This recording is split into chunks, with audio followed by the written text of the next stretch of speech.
Hello guys, welcome to our channel. Today vlog is ఈరోజు వచ్చేసి అమ్మ టీ పెట్టమన్నది. అందుకే ఫ్రిడ్జ్ ఓపెన్ చేసి డీప్ ఫ్రిడ్జ్లో ఉందని చెప్పింది పాల ప్యాకెట్.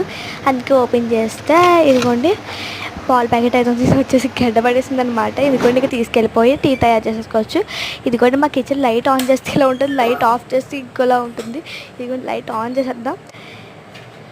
ఇంకోటి లైట్ ఆన్ చేస్తే ఇలా ఉంటుంది అనమాట మా కిచెన్ వచ్చేసి.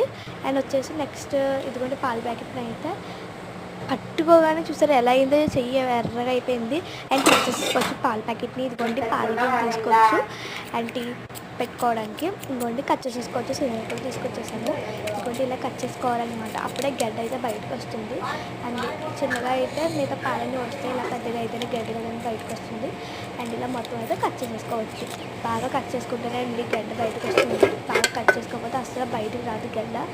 లైక్ అక్కడక్కడ వచ్చేస్తుంది, మనం చాలా గట్టిగా పట్టుకోవాల్సి వస్తుంది. ఇదిగోండి కట్ చేస్తాను. ఇదిగోండి కొన్ని పాలు అయితే వచ్చినాయి. ఇదిగోండి గడ్డ పడుతుంది, కొంచెం లూజు పడుతుంది.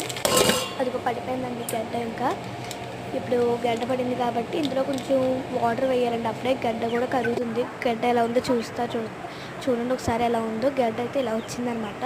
అండ్ ఇది కూడా కరగాలంటే ఇందులో వాటర్ వేయాలి. ఇదిగోండి పాల ప్యాకెట్లో కొన్ని వాటర్ వేసి షేక్ చేసి ఇందులో వేసేసుకోవాలి. ఇదిగోండి ఇందులో ఒక చిన్న గ్లాస్, టీ గ్లాస్ అంతా వాటర్ వేసుకొని బాగా షేక్ చేసుకున్న తర్వాత ఇప్పుడు అందులో వేయాలి. తర్వాత టీ గ్లాస్తో ఇంకో హాఫ్ గ్లాస్ వాటర్ వేసుకొని మళ్ళీ షేక్ చేసుకోవాలన్నమాట. ఆ తర్వాత ఇదిగోండి స్టవ్ ఆన్ చేసుకుందాం. ఇదిగోండి స్టవ్ ఆన్ చేసి హై ఫ్లేమ్లో పెట్టుకొని పాలైతే పెట్టుకుందాం. హై ఫ్లేమ్లో పెట్టుకుంటే గడ్డ అయితే కరుగుతుంది. తర్వాత ఇంకా పంచదార, టీ పొడి అయితే వేసుకోవచ్చు. అంతలోకి గడ్డ కరిగి మరుగుతుంది అంతలోకి. అండ్ పక్క వచ్చేస్తే పంచదార, టీ పొడి ఉంటుంది. ఇది వచ్చేసి టీ పొడి, ఇది వచ్చేసి పంచదార అనమాట. ఇది వచ్చేసి పంచదార, అది వచ్చేసి టీ పొడి అనమాట. ఒకటి స్టీల్, ఇంకోటి ప్లాస్టిక్లో ఉంటుంది అనమాట. ఇదిగోండి వేసేసుకోవచ్చు రండి. ఫస్ట్ వచ్చేసి టీ పొడి వేసుకోవచ్చు. నేను ఎప్పుడు కూడా టీ కాస్తాను కాబట్టి చేతితోటి అలా వేసేస్తాను. నాకు తెలుసు లెక్క అనేది. ఒకవేళ లెక్క తెలియని వాళ్ళు అయితే 1 స్పూన్ అయితే వేసుకోండి.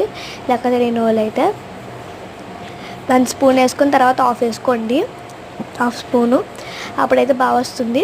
పంచదార కూడా సేమ్ అండి. ఇదిగోండి ఫస్ట్ టీ పడం అయిపోయిన తర్వాత పంచదార అనమాట. పంచదార వేసేసుకున్న తర్వాత బాగా మరుగుతుంది అనమాట. మరిగేసిన తర్వాత అందరికీ టీ ఇస్తే వావ్ అద్భుతం అంటారు. ఇంకోటి పంచదార కూడా 1 స్పూన్ వేసుకున్న తర్వాత హాఫ్ స్పూన్ వేసుకోవాలన్నమాట. ఇప్పుడు తక్కువ తీసుకోవాలని కొంచెం తీసుకోవాలి. నేను కరెక్ట్గా హాఫ్ స్పూన్ వేసేసుకోవాలి. 1.5 స్పూన్ అనమాట. 1 స్పూన్ వేసుకున్న తర్వాత హాఫ్ స్పూన్. ఓకే అండి, ఇంకా అంతలోకి టీ మరుగుతుంది. తర్వాత మీ అందరికీ పెట్టండి, అందరికీ ఇవ్వండి.